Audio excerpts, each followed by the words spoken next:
Hello, hello, hello, and welcome to episode 20 of Break the Cycle with me, your host, Joshua Smith. Holy shit, have we gone into 20 episodes now?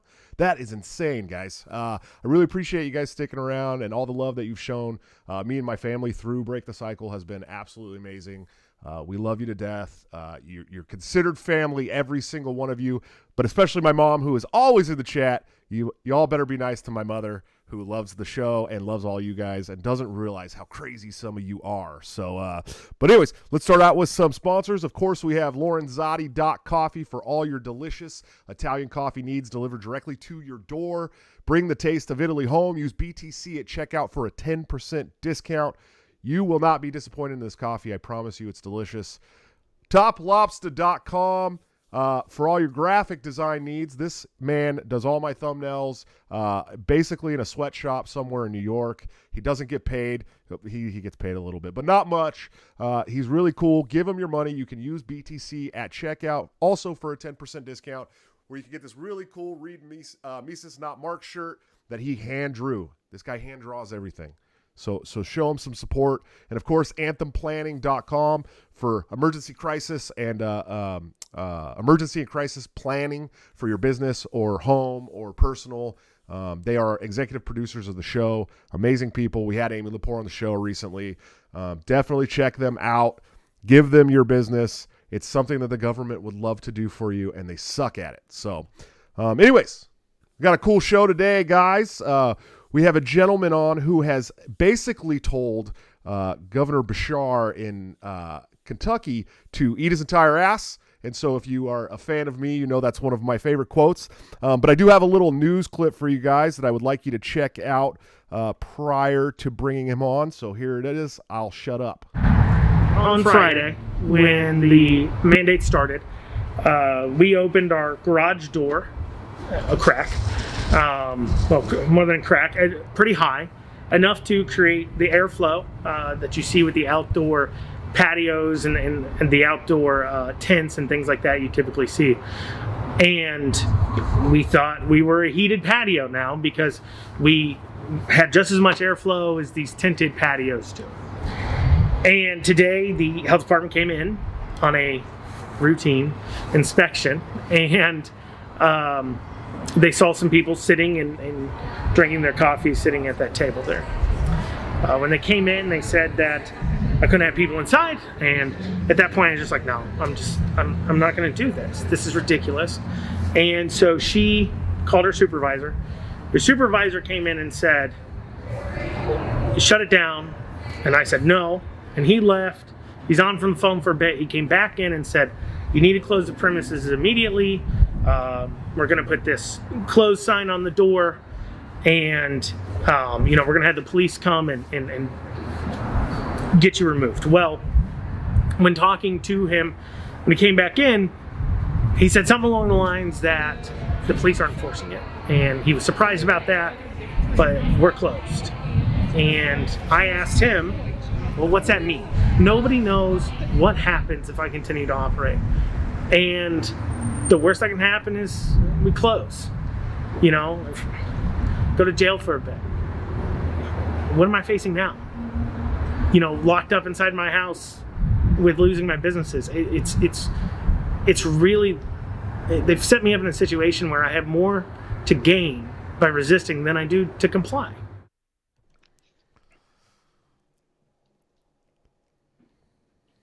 He is Andrew Cooperrider. How you doing today, sir? I'm doing pretty good. Hopefully it was a good news clip. I couldn't hear it. I know, so. You can't see it. You can't even see it. All I know is a dog food commercial, and then you're like, here's this jerk.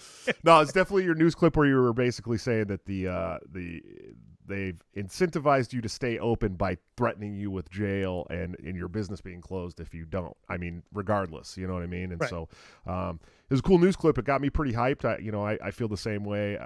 It definitely in my everyday life and my constant war on Twitter with the blue checks and telling them to eat my ass. But yeah, man, what's going on, dude? How's Brood doing?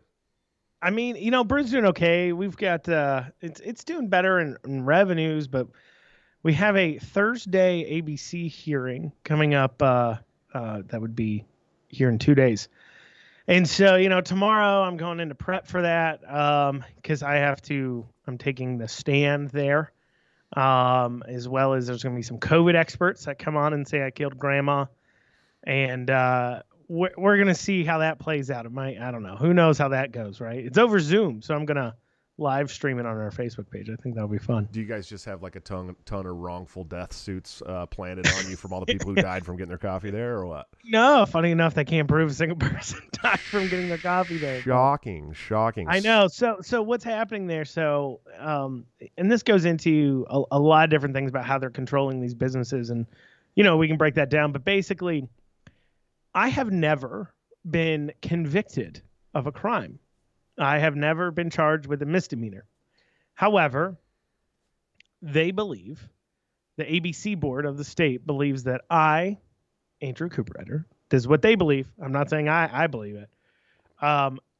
Committed a misdemeanor by not following the governor's orders and creating my premises to become disorderly.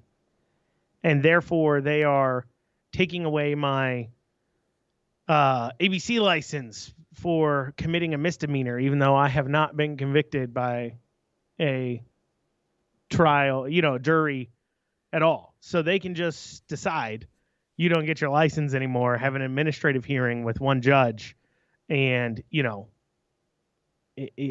can just take it away from you. Hasn't the edicts of God Supreme Andy been deemed like unconstitutional in the state of Kentucky? Man, it is stupid weird right now in Kentucky. Okay, so this is what's going on, right? This is so strange. Okay, so the legislator passed three major bills right off the bat: HB1, SB1, and SB2.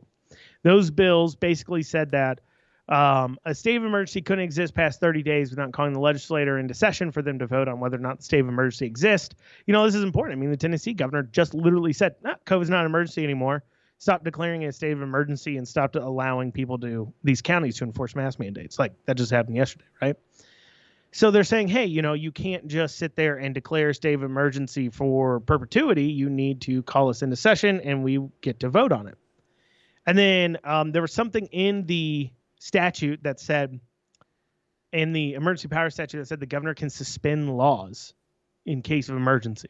Not the Constitution, of course, but laws. And so they took that power away from him and said he has to confirm it with the AG. So the AG and him have to agree to suspend the law during a state of emergency. And, there's some other stuff in there, right? Basically, so they passed this law, and he vetoed it, and then they overcame the veto. And then he went to Franklin Circuit Court, which is the county the state capital is in front of this Judge Shepard, and said, I don't like these laws. I want to injunctify them, listing the AG and the legislators as the parties. Now, this is super weird, right? So for those people who are at all legal scholars, what should happen is they pass this. Bashir chooses to ignore it or follow it. If he ignores it and keeps trying to enforce, then the courts, or if he tries to take somebody to court, the courts would rule on it, or the attorney general would come in and sue him saying, no, you can't be doing that.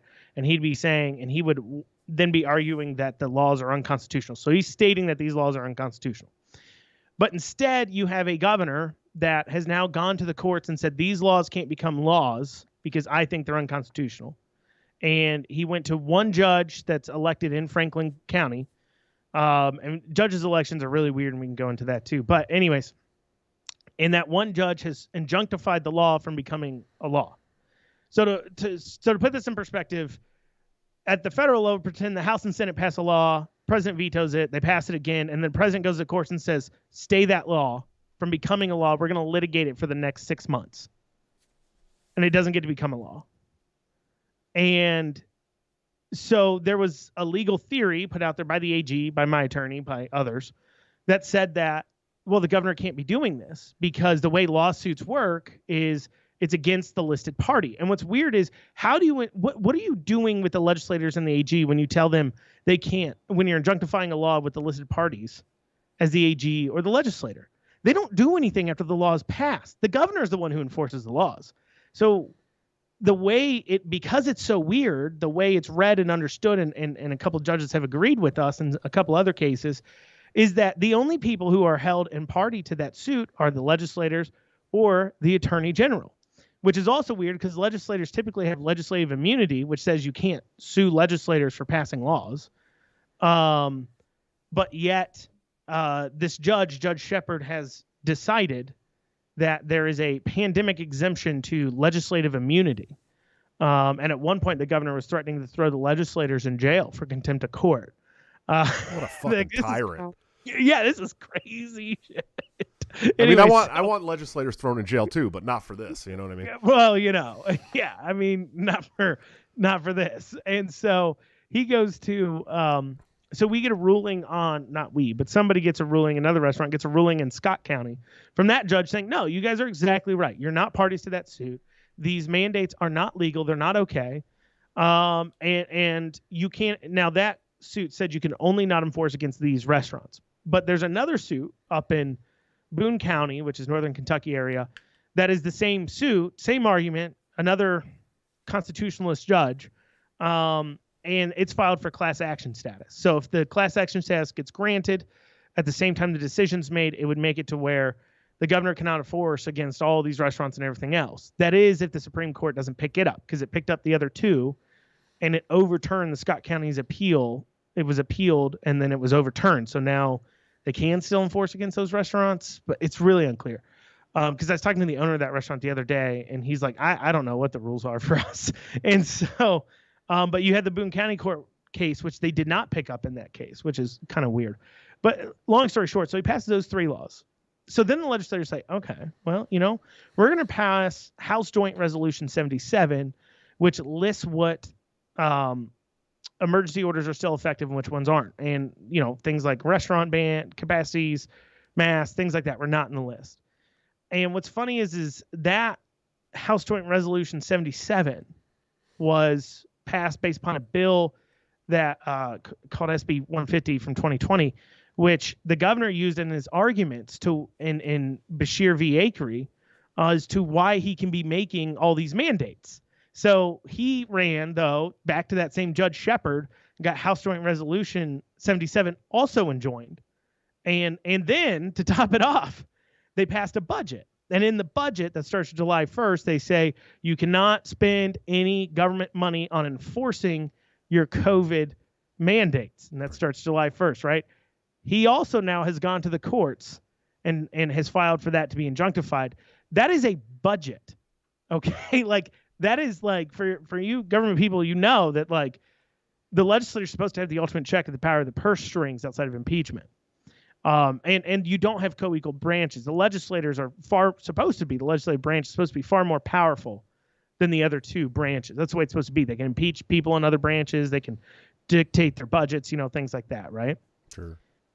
And so he's now attempting to injunctify a state budget.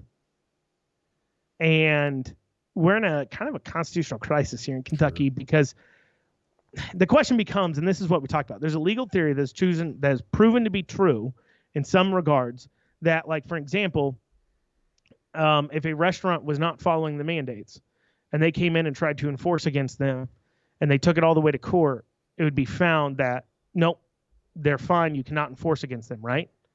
But the question becomes, if a law is passed, but the executive chooses to ignore the fact that the law is passed, and so they just start enforcing it anyways, did the law ever even become passed? Right. And so that's where Kentucky is in this weird state of mandates. Technically, there's good legal theories that say the mandates shouldn't happen, and they're not legal, but they're legal theories, and you run a risk as being a restaurant. If you go to court, you lose your license. And so most people are just complying because they don't want to lose their license, and I can't fault them for that. Sure. No, yeah, I understand. It's so bizarre to me because I know Kentucky, the Kentucky House is 77% Republican.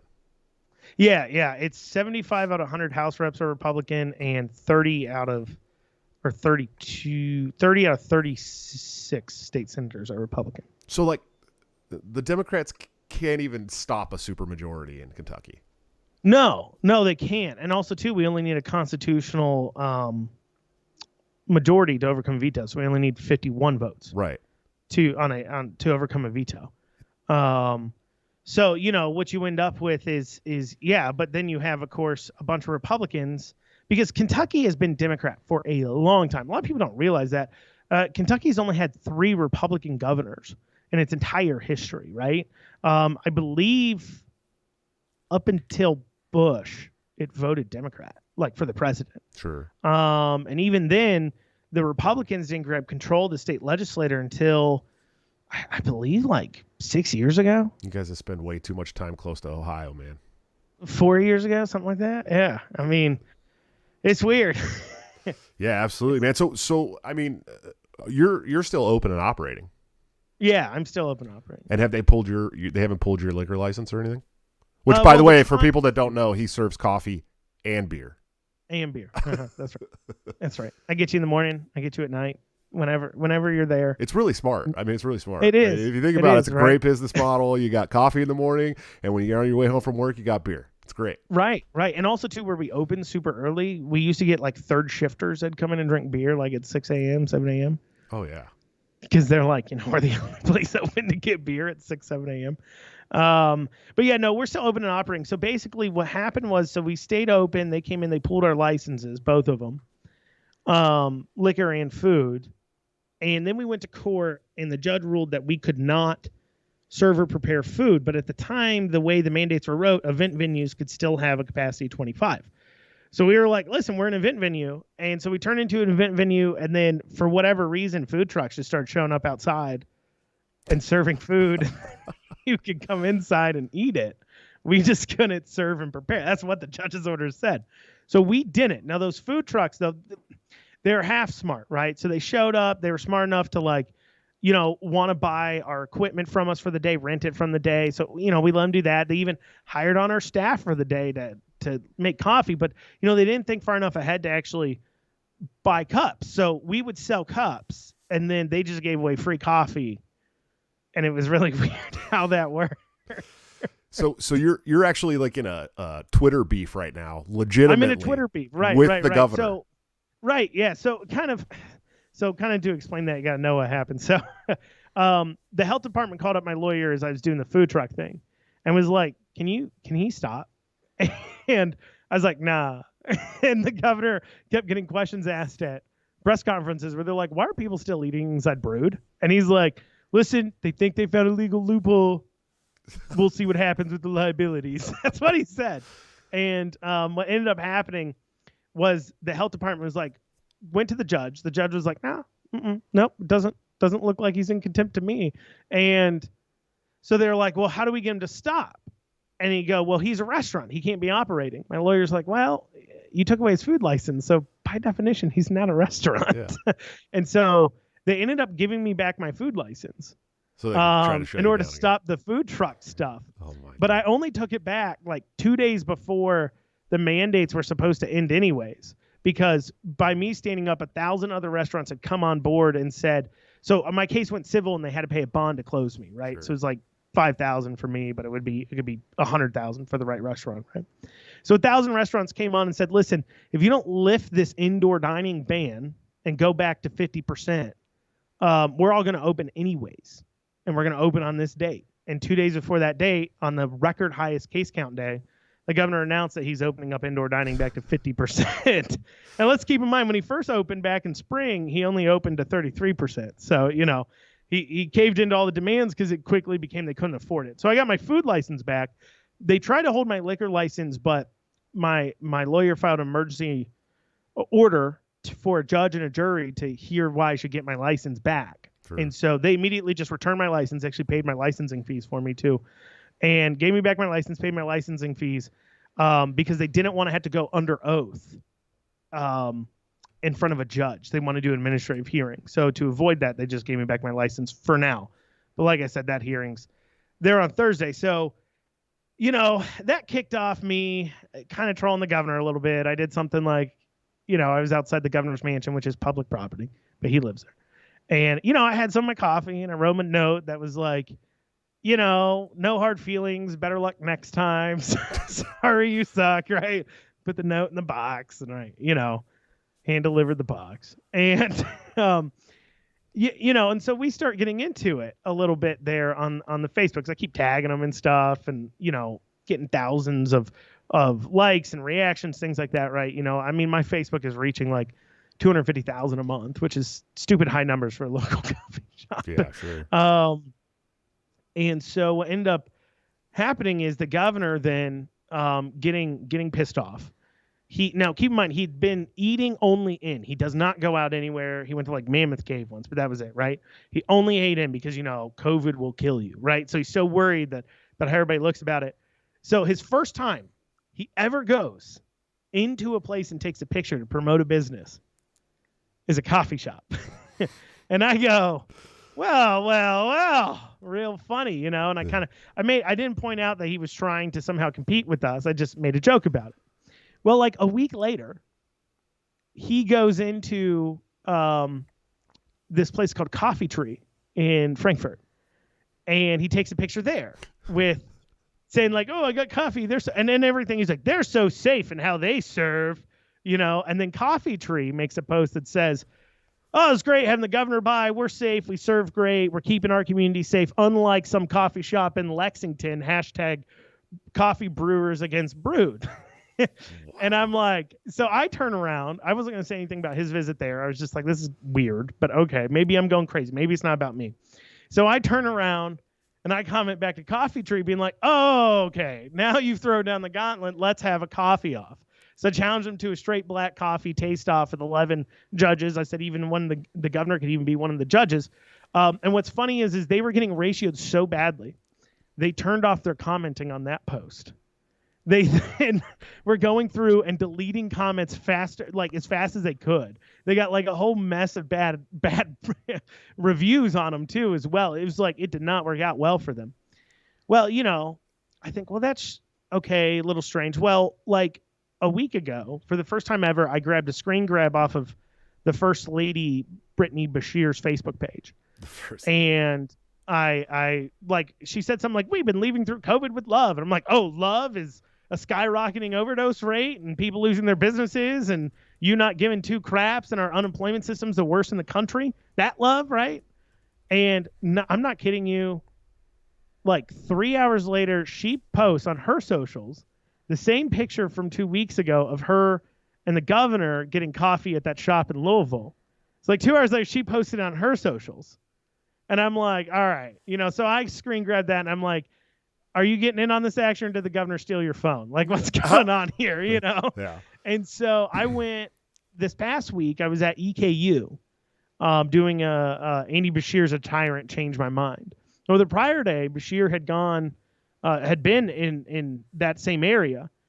And so while I have a post going viral where I'm saying Andy Bashir's A Tyrant Changed My Mind, he then makes a post where he went to Purdy's Coffee in Richmond, Kentucky, which is where EKU is, and how they're so great and everything else. Well, people started attacking Purdy's, and Purdy's are good people, right? And so I called them up. I'm like, I'm sorry, he threw you in the middle. They're like, we know exactly what's going on. Like, this is terrible, and he's a jerk.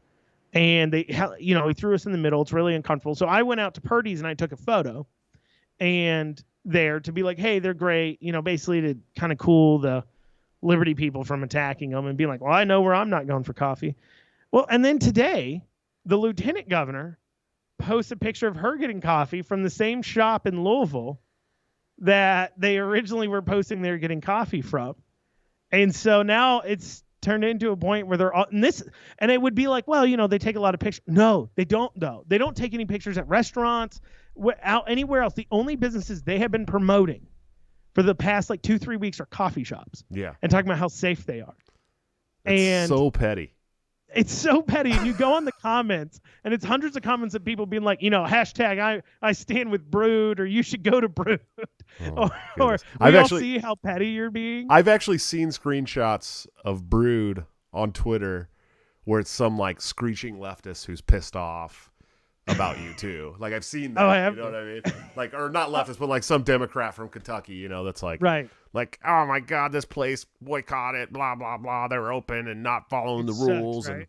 I love it too. And they're like, "Oh, we're gonna boycott you," and I'm like, "I was gonna close anyways." So Right. I mean, if I hadn't stayed open, I wouldn't be here for you to boycott. So yeah, it's strange. So like there's probably a lot of people. Everyone knows that Andrew Cuomo is an absolute tyrant. Everyone knows that Gavin Newsom's not only a tyrant but a complete idiot. Probably Cuomo too. Everyone knows about whatever her name is in Michigan, Michigan, and they know they're tyrants. But I don't think a lot of people understand just how tyrannical Andy Bashir is. And I've been following him. And here's the thing: the thing that really pissed me off the most about King Andy was he came out and said until you guys were 80% vaccinated, he wasn't going to open the state. That pisses me off. He said until 2.5 million people are vaccinated, which there's only 3 million people above the age of 18 in Kentucky. Right. So, yeah, and that's just a backdoor vaccine mandate. That's all it is. Sure. And, we're doing protests about it. We've on to our third week in a row of doing protests. We're doing a protest Sunday at 2 outside the governor's mansion, And it's funny. He did a interview with, Associated Press the other day, and they said, "What's something you learned about COVID? What have you learned?" And you think he would have learned hey, I should talk to people better, because there's all these scandals breaking. I mean, we've got scandals where LRC. So it's going to sound so weird, but our unemployment is screwed up in Kentucky really badly, terrible. And we have 80,000 pending claims still from a year ago. It's bad. And so the person who was in charge of unemployment at the time, his name's McNamara, he committed suicide 2-3 months ago. Okay. Which is kind of strange. But his widow, because they didn't want the unemployment debacle being blamed on him, released all these text messages. Well, during the height of the debacle, because to put in perspective, we were one of the worst by percentages unemployed states in the country. So in that first couple of months of shutdown, something like 1.4 million Kentuckians filed for unemployment. Keep in mind, I just said only 3 million are above 18. So that's half the adult population filed for unemployment at one time. Yes, it was not designed to deal with that. Well, the legislators offered their 100 staff from LRC, which is the Legislative Research Commission. That's the office workers for the legislators. So they offered 100 staff to help process claims. These were government workers that already had computers, office space, everything. They're in Frankfurt. All you got to do is just train them how to process things, and then they'll process them, right? And at the time, they said no. The governor was they said no, we can't onboard them, we can't use them, everything else. Well, in these text messages, it came out that McNamara wanted that 100. It would have helped. But because Bashir didn't want to work with the Republicans, he didn't take those 100 staff. So he let the over 1 million people waiting for their unemployment claims to be processed that were laid off because of his edicts languish in the unemployment system longer or haven't fulfilled their requests at all than they needed to, all because he didn't want to work with the Republicans. Jesus. And and so right now here in Kentucky, as they talk about these places, I mean, we're not as bad as some of these other areas, but we still have a curfew. Can't serve a beer or food past midnight. That's when the COVID comes out, is it midnight? It comes out at night. Yeah. Mask mandate, of course. Though he did just graciously raise mask mandate for outside events under 1,000 people. Well, that's because the Fauci had decided that he was gonna follow some science for once. Right. Be like, oh, I guess, But then he what's confusing about it is most of us had no clue there was an outside mask mandate. Of course, I'm sure. Everyone's like, what? We had a mask mandate? And then an outside mask mandate. He's still got a capacity and 6-foot restriction for restaurants. But what's weird is the schools are cut down to 3 feet. But restaurants are still at 6 feet. Kids can't spit as far. So No, they can't. That's how it works. Yeah. And then he also has, a bunch of other capacity restrictions. Like I said, it's just kind of ridiculous. And to put that in perspective, let's keep in mind, I'm not alone. I think last time I looked, there was 80 something bars with their licenses and process get taken away because of ignoring his COVID mandates. Those are people's businesses just being taken away. Sure. Over this stuff. So no, it's important. So he came out and he's like, listen, I'll lift these mandates if you get to 2.5 million vaccinated. And we're like, that's a vaccine mandate. Yeah. And they're like, nah, that's not a vaccine mandate. I go, listen, if 10 of you guys are locked in a room and they say 7 of y'all got to get vaccinated or you can't come out, that's a vaccine mandate. Yeah, he didn't specifically say you have to be vaccinated. Sure. But that's a vaccine mandate no matter how you cut it. Oh, there's no doubt about it. And that's what I keep trying to explain to some of these private property libertarians, right? Like I'm a private property libertarian too.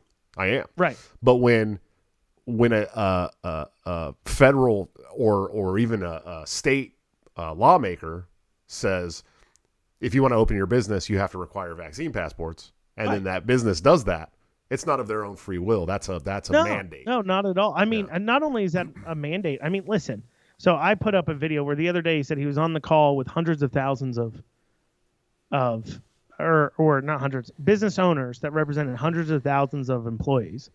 And he was encouraging them to incentivize people to get vaccinated. And he goes, because they understand how disruptive COVID can be. And which I hold, COVID wasn't that disruptive. Your mandates were disruptive. But what's that implied threat there?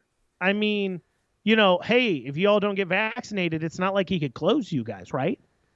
I mean, like what happens if they don't get vaccinated? It's not like he could declare a state of emergency or there's already one declared and he can just be like, you have to close, you stay open, you're cool, F you, you're closed, right?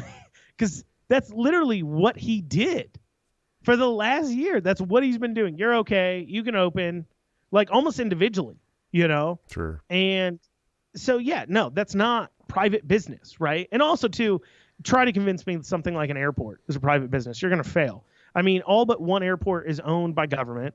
Our road fund dollars go towards repaving the tarmacs at those airports. The airlines have been bailed out. I don't even know how many times. Like, prove to me they're a quasi-private government entity, clearly. And you can't convince me otherwise. Sure. Absolutely. So you and a couple people have actually taken this a little further and filed a petition to have the governor impeached. Can you talk a little bit about that? Yeah. So here in Kentucky, we don't have a recall. We have what's called a citizens can file for impeachment. So myself and 3 others, and then one withdrew. So it was myself and 2 others filed for the governor to be impeached. So we filed our own articles of impeachment. So to give you some idea of what's in these articles, let's take Easter last year. He wanted to arrest and prosecute churchgoers. Literally arrest. I remember that. Put notices of prosecution on his cars, on their cars. And the only reason why he didn't get a chance to is because somebody took him to court and put actually my attorney took him to court and injunctified him from being able to prosecute people for going to church. So, but we live in a country where, I never thought I'd live in America where that's something you had to go to court for. I figured it was just kind of assumed you can't arrest people for going to church, right? But what was concerning about that instance was that there was communications between KSP and the governor's office, and our treasurer, Allison Ball, kind of did an investigation into it and found that not only, so there's something in government where you can have good faith breaking of the Constitution, right? So, and this will become important later on as we talk about what happened to it. But for an example, our last governor had a budget that was passed that he had to spend $100 million on teachers' pensions. And he said, nope, I'm only spending $90 million. And so the AG at the time, which is funny enough is our current governor, took him to court and sued him.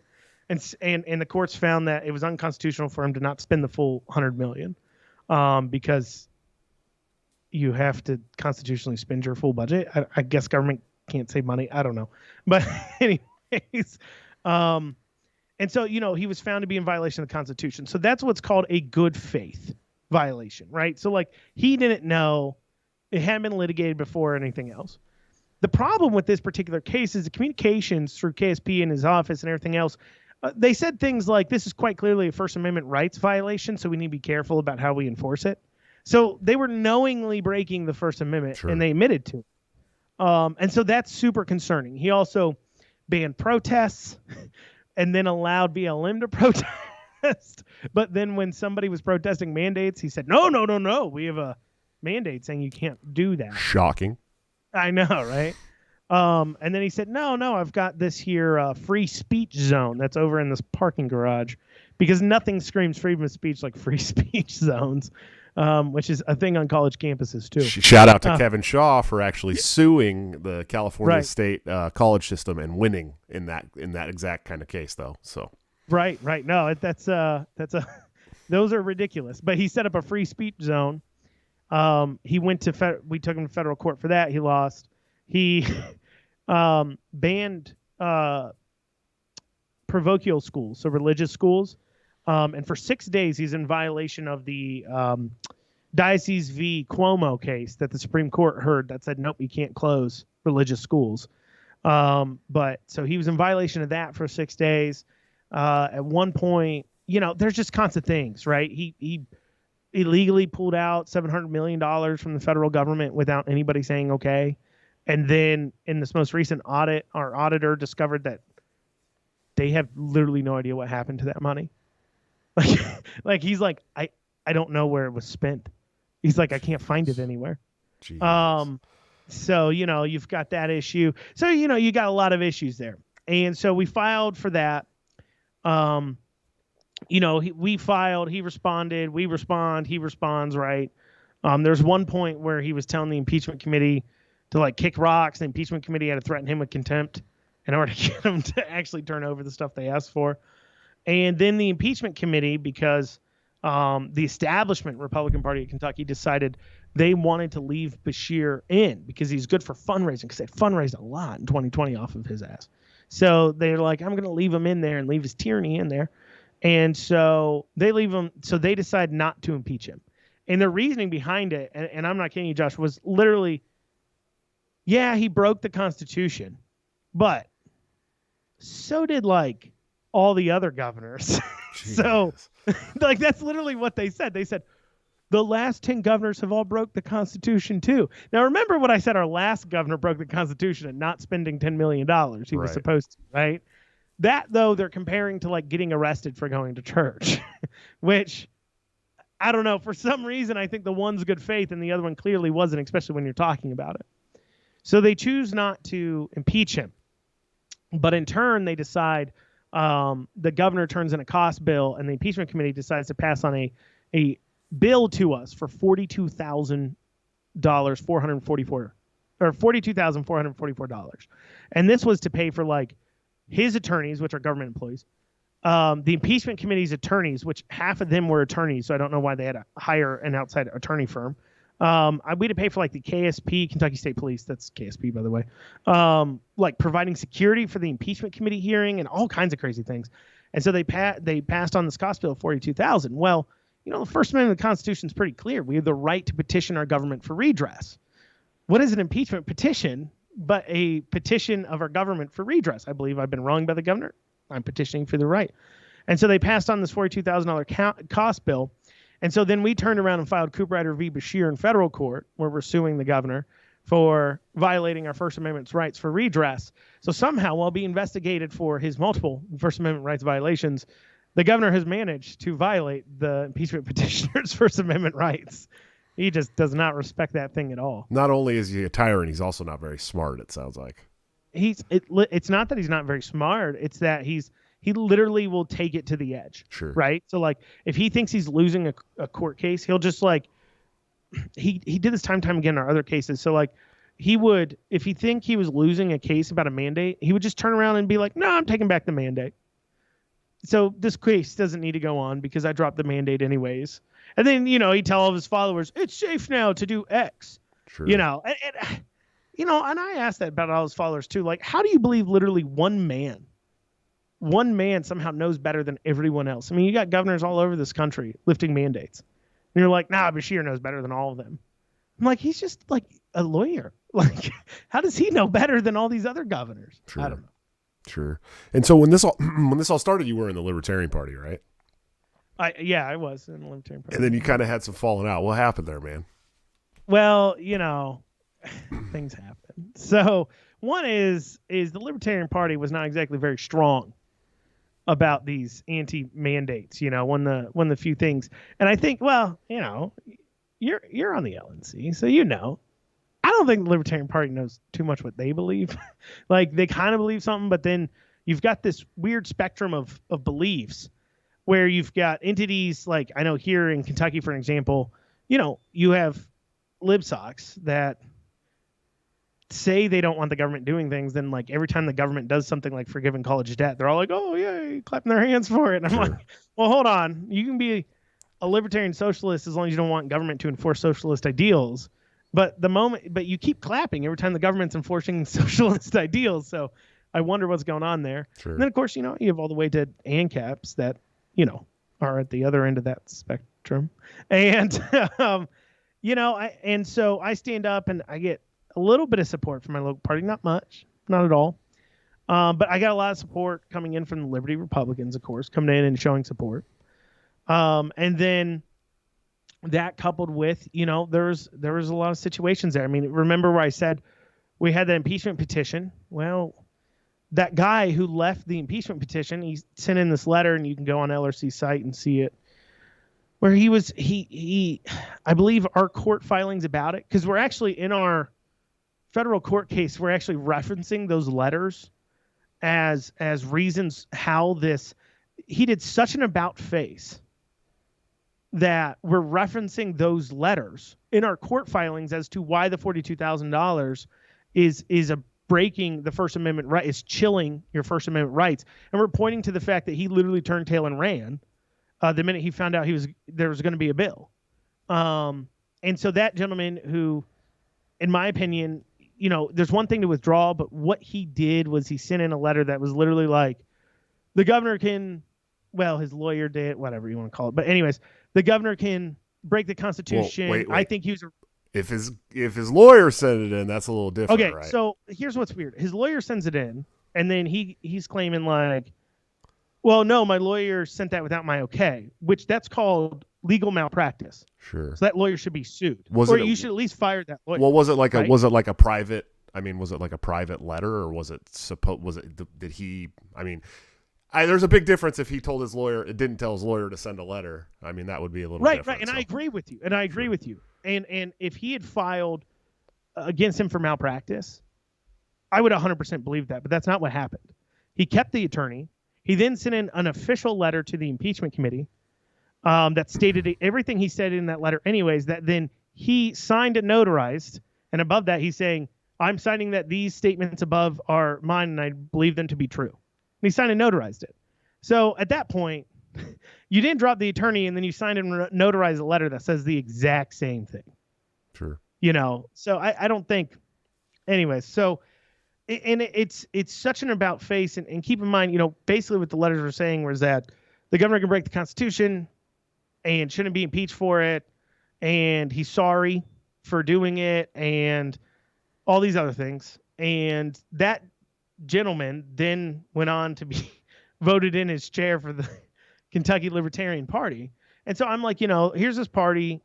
It's a party of principles, right?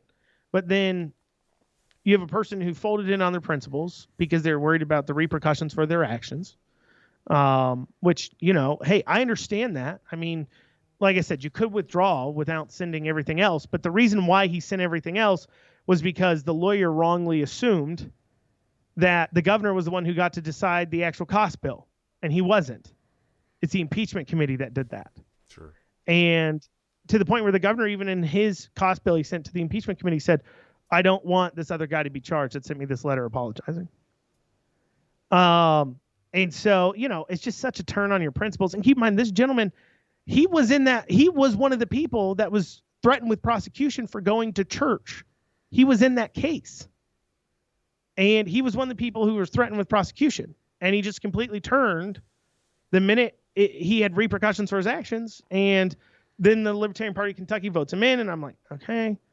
And it just became clear to me, my personal opinion, is that, just putting an L, an R, or a D next to your name doesn't really matter. It matters who you are as a person. And a party is only as good as the people in it.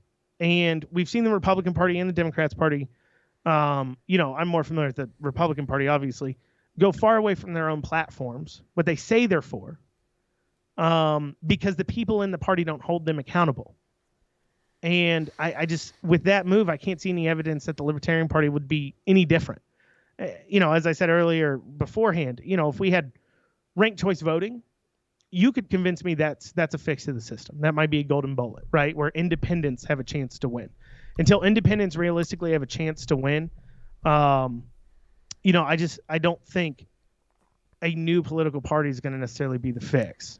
That's just my opinion. Well, you and I are going to disagree there, bud. You know what I mean? Disagree. But I disagree. do. Okay. So I do. Let's argue a little, just a little bit, just a little bit. We can argue a little bit. All right, just a little bit. It wasn't It doesn't have to. libertarian, so I'm We don't really have to good go at- crazy. I can here. argue. I just want to argue a little bit. I mean, we're looking at this impeachment process, right? And knowing that Kentucky has a supermajority of Republicans, Sure. shouldn't they have been able to just impeach? Sure. Absolutely. And so, I don't know. To me, that seems like the Republicans are the ones who are really not principled. You know what I'm saying? No, I 100% agree with you, right? Yeah. I 100% agree that the Republicans aren't principled. But if the fix is a new party that is also not principled, that's not a fix to me, So I agree, and it is a unfair expectation. But of course, that's what's going to happen when you crap on, for lack of a better term, not saying it's wrong, but crap on the other two parties, talking about how terrible they are, and then say, we're the party of principle, we're awesome, we're amazing, which, and yeah, you're going to have a higher standard. You just will, I think. And I think that's fair enough to say that, yeah, the Republicans failed, but Libertarians have a higher standard. Yeah, I don't know. I've just met so many libertarians around the country, man. 40 states I've been to, and I always see the most principled people, at least now, joining the Libertarian Party. It wasn't like that 5 years ago. Sure. But especially with the Mises Caucus coming in, and they've been, who I work with almost exclusively as far as caucuses go. I'm a member of a couple other caucuses that I like to help out financially, but no, and I think Mises Caucus gets a little bit of a bad rep. Of course, this gentleman in particular was sponsored by the Mises Caucus, so of course that plays into it.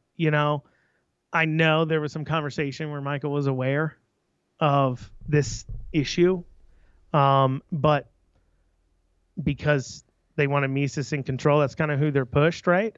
But I do think the Mises gets an unfair rap from the outside looking in now. I mean, all these people complaining about, the Mises is just trying to pull in money and everything. Yeah, that's what politics is. Yeah, they're just going to pull in money. Yes, that's what a PAC does.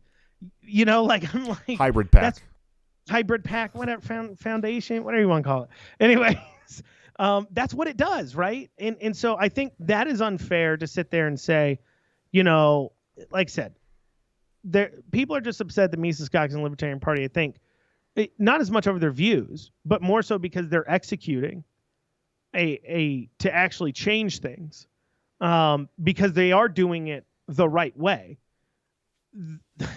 The problem comes, though, is the quote-unquote right way. Is that the same way all the other political parties have done things forever, and will it fall victim to the same thing, right? Have libertarians only not let you down because they haven't had enough people in office to let you down? I mean, listen, the Libertarian Party has let me down several times for several reasons. I promise you. Right. I've been working my ass off for this party for years. Okay. I know. I sat on the Libertarian National Committee. I'm in my second term. I worked at a state level. I worked at county level. Every party disappoints me a little bit at some point. Everything I've ever been a part of disappoints me at some level at some point. But I agree with you. And so at that point, it's kind of like, okay, the veneer comes off. You're going to be disappointed by everybody, right? And I just think for me personally, sure. I agree more so with the Republican Party than I do the Libertarian Party. Yikes. Like what? The platform. What platform? The platform. What part of the platform? Okay, well, first, obviously, is abortion. Okay. That's fair. I believe government is one of government's few roles, and this is where I know I go off of the ANCAP thing. One of government's few roles is contract enforcement. Sure. Okay. And I believe there's an unspoken contract between a parent and a child that gets more formalized in child laws that say you can't beat a child, you can't do things like that, right? So the minute you accept that, there is a agreement between a parent and a child that parent will take care of that child, okay, and is responsible for that child. Now really it's just a disagreement about when does that contract kick in. And so some people think that abortion's okay. I just don't. I mean, I just think that contract kicks in earlier than birth, because, you know, the same actions that result in birth are the same actions that resulted in the baby in the first place, I guess, right? Getting it on, right? So I don't know. And that's just that's one of my things. But the other thing too is, and this is something I've heard in the Libertarian Party and from people that are part of leadership, is they'll say things like, I believe in a constitution, just not necessarily the U.S. Constitution, which, you know, I believe in the U.S. Constitution. I want to be very clear. I don't. But that's okay. But that's only because weird, it's there's a mechanism in there to change it. If you don't like it, you can change it. I'll tell you. I take a very Lysander Spooner approach when it comes to the U.S. Constitution. Now, don't get me wrong. If we could roll back all these bullshit laws to the Bill of Rights, I'm going to be as happy as could be. You know what I mean? Right. But that document has done nothing to limit the federal government. Almost nothing. It's done almost nothing. And so this is the thing where it's done nothing to limit the federal government because people are still people, right?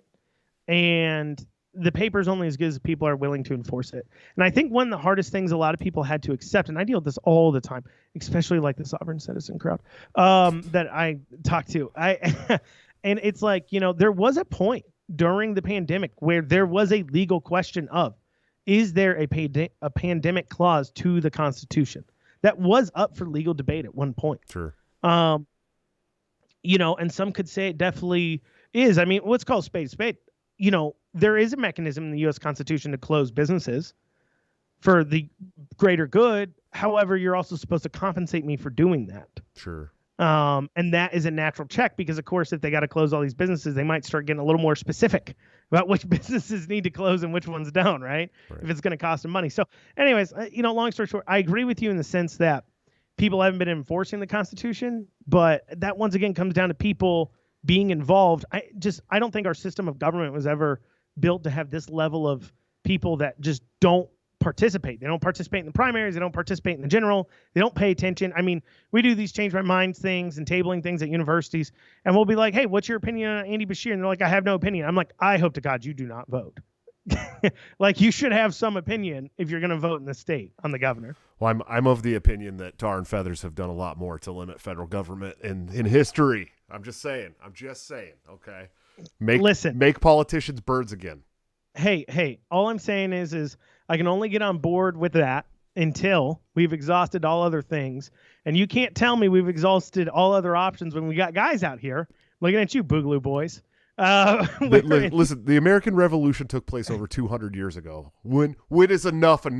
You know what I mean? No, here's my point, okay? I'm on board if these guys wearing $6,000 kits can look me in the eye and say they've ever maxed out to a political candidate they wanted to win. Sure.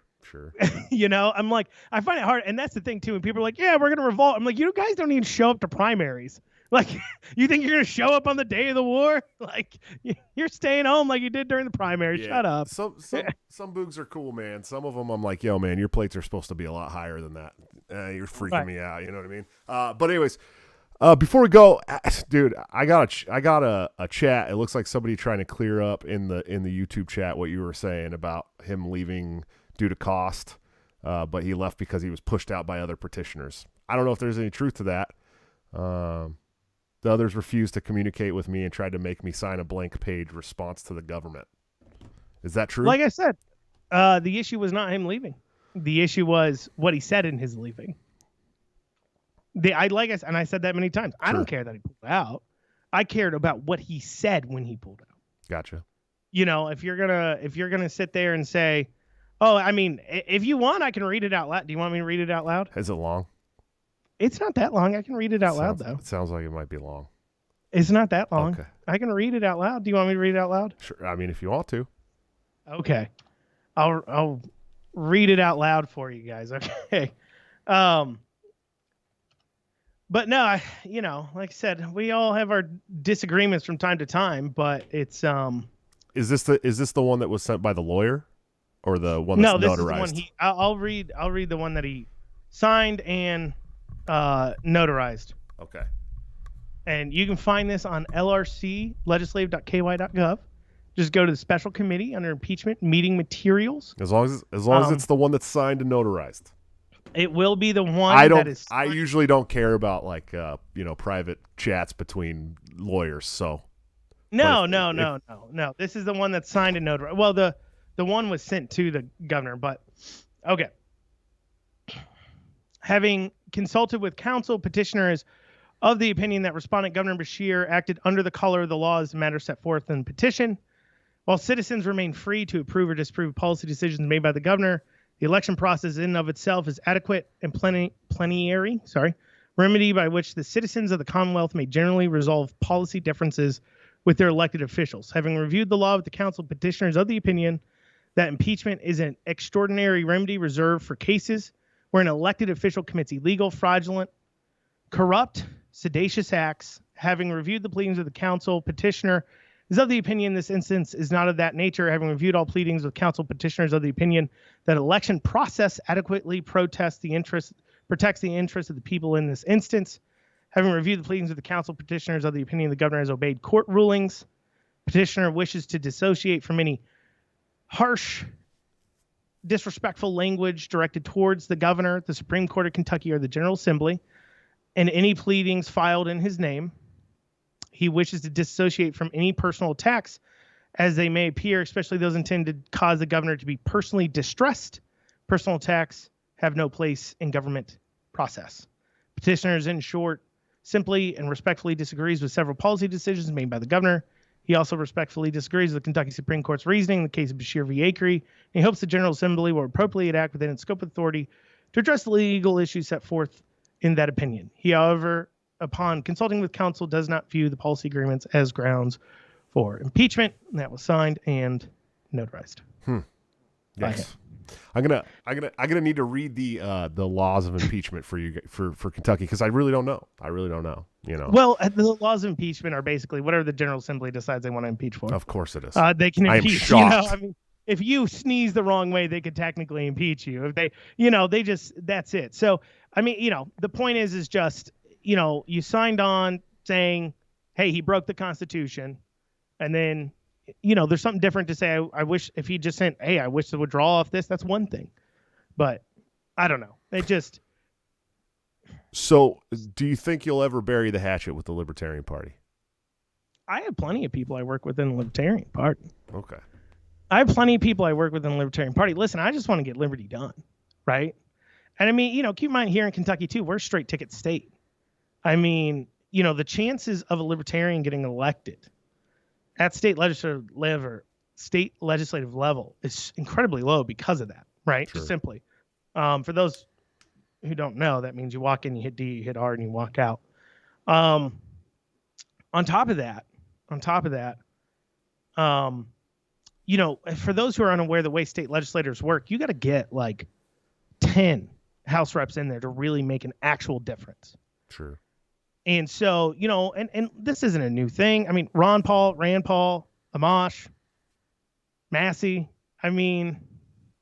It's not a new thing for liberty people that maybe would normally be more aligned with the Libertarian Party to be Republicans. Especially when it comes to working and getting in office. Because, quite frankly, you can't affect legislative change if they have no reason to listen to you.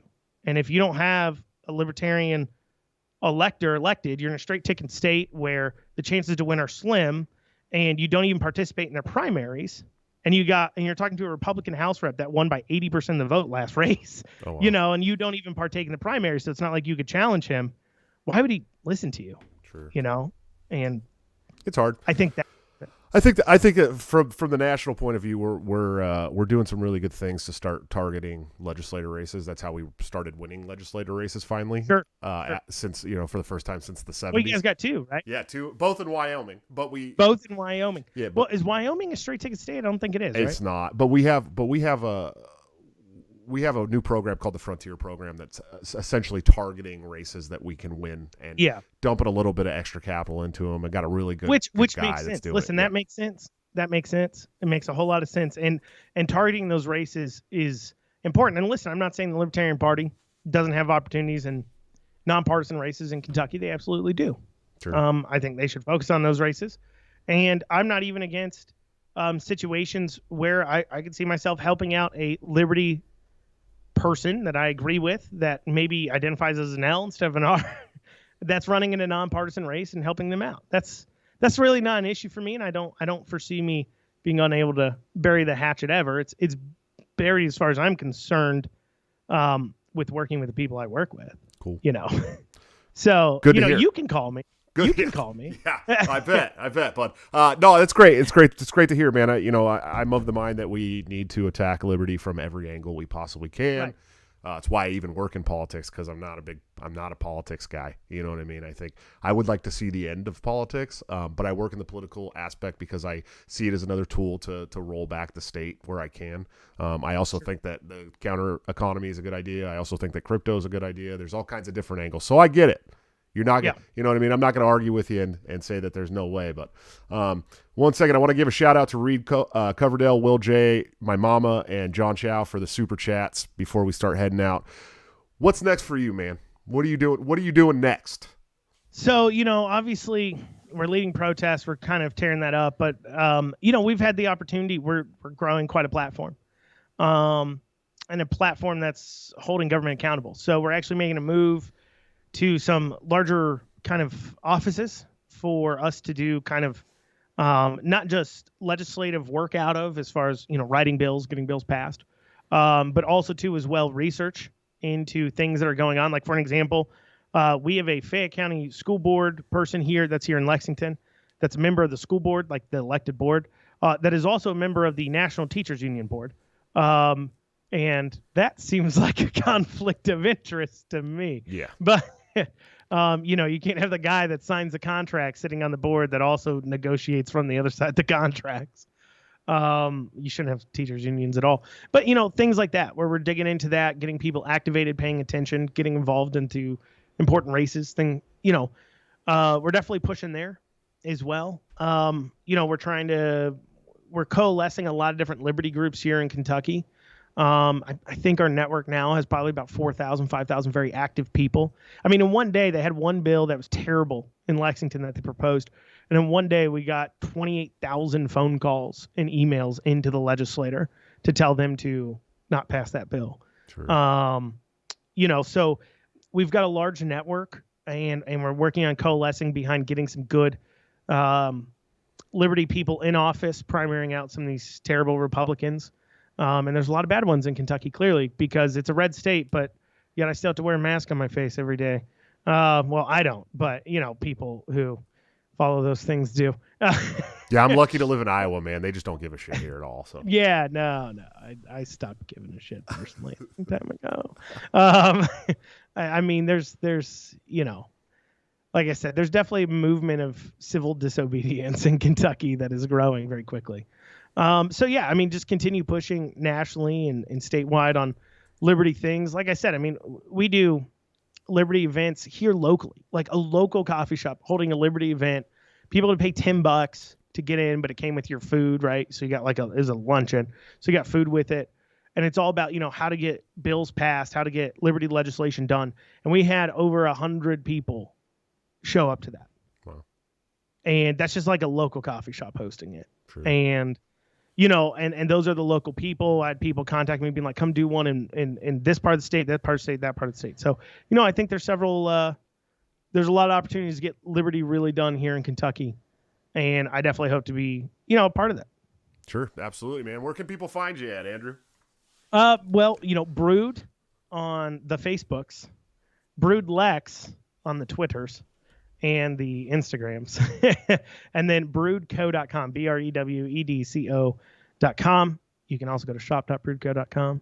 If I didn't piss you off today, you can go to donate.broodco.com and be like, I'm giving that guy money right there. I like that guy's tenacity. But such is such. Well, you're obviously very educated on the issues in Kentucky, man. I definitely appreciate you. Have you ever tried Italian coffee before? I mean, yeah, I've tried Italian coffee. It's Italian roast. It's Dude, it's not so bad. Lorenzati.coffee, man. You know, if you ever need I heard you talking about them. It's good I'm stuff. not here. No, I'm not telling you not to go buy that stuff. Buy that stuff. Buy all the coffee in the world you want. Do you guys Put do it in a big online pile. sales? You guys do online sales too? Yeah, we do online sales. We also have an affiliate program, Josh. If you're, Oh, I'm sure you gonna do. take I'm that, sure you do. I hope my Italian buddies are hearing this, man. I hope you're hearing this. I'm just saying, 30-day cookies, 10%, Josh. Holy shit! Hey, I appreciate you coming on, man. It was great talking with you. Like I said, I hope you guys keep fighting for liberty there in Kentucky. You definitely have a huge dickhead for a governor that needs to be taken down a couple notches. So I hope you guys get that done, brother. Sure, absolutely. Thank you. Absolutely, brother. Have a good one. All right, guys. Episode 20 in the books. 20 episodes. My God. Like 8 weeks ago, I was like, man, I hope I can get through 5. And now we're at 20. So let's see what we got coming up for the rest of the week. Tomorrow, we got Dave Casey from Dave and Goliath podcast. If you guys are not checking out Dave versus Goliath show, it's way more entertaining than my show. There's no doubt about it. It's amazing. He's amazing. You definitely need to check his show out. And then, of course, Friday, we have the great Phil Labonte, singer of All That Remains, hardcore libertarian, doesn't give a shit. I'm excited to have him on the show. Unfortunately for you guys, that will be a pre-recorded show. It was the only time I could get it done was tomorrow after the Dave Casey show. So that one will go live, sort of. It'll premiere on Friday at the same time we usually do the live show. Please check out those shows. Guys, I have a Patreon. I know you know this. I spam the chat with it. I posted on Twitter several times. If you guys could please go to Break the Cycle JS, patreon.com/Break the Cycle JS. Sign up for the Patreon, whether it's the $3 a month, it doesn't matter. And get yourself into a cool Discord server with a lot of really cool people. You can also get yourself some really good swag, a couple different perks. I know the join option for memberships will be going live on my YouTube shortly. That'll get you like cool badges and different things in the chat. So all you chatters, I know you're excited about that. Go check out Lorenzati.coffee for all your Italian coffee needs delivered directly to your door. Bring the taste of Italy home. Use BTC at checkout for a 10% discount. TopLobster.com for all your graphic needs. The man is amazing. He's hand drawing this stuff for you and giving you a great price. And I'll even get you a 10% discount if you drop BTC at checkout. Of course, Anthem Planning. I love these guys. I'm a big fan. Definitely check out anthemplanning.com for emergency and crisis planning. They are amazing. Yeah, man. Good show. It's been a good couple weeks. I really appreciate you guys. Definitely come back tomorrow to check out the episode with Dave Casey. I'm looking forward to it. He's one of my favorite guys in the movement. But until then, don't forget to break the cycle.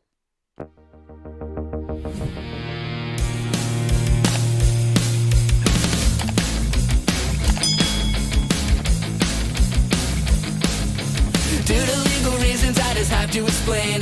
The lyrics of my last song may seem to contain a violent call to action in the verse and refrain, but I just meant it in Minecraft. The helicopter part was in reference to GTA 5 and the things you do. So any violence you commit, I am not an excuse, because I just meant it in Minecraft. Well, Chipper is my friend and he's constantly cold. Accusations of incitement getting totally old. Make your own choices, yeah, you have control, because I just meant it in Minecraft. Obviously I would never advocate force, unless there's due process and a trial, of course. And if you're convicted, we will make you a corpse in Minecraft, just in Minecraft. Nothing I mean, you know it. No product theaters, get so close,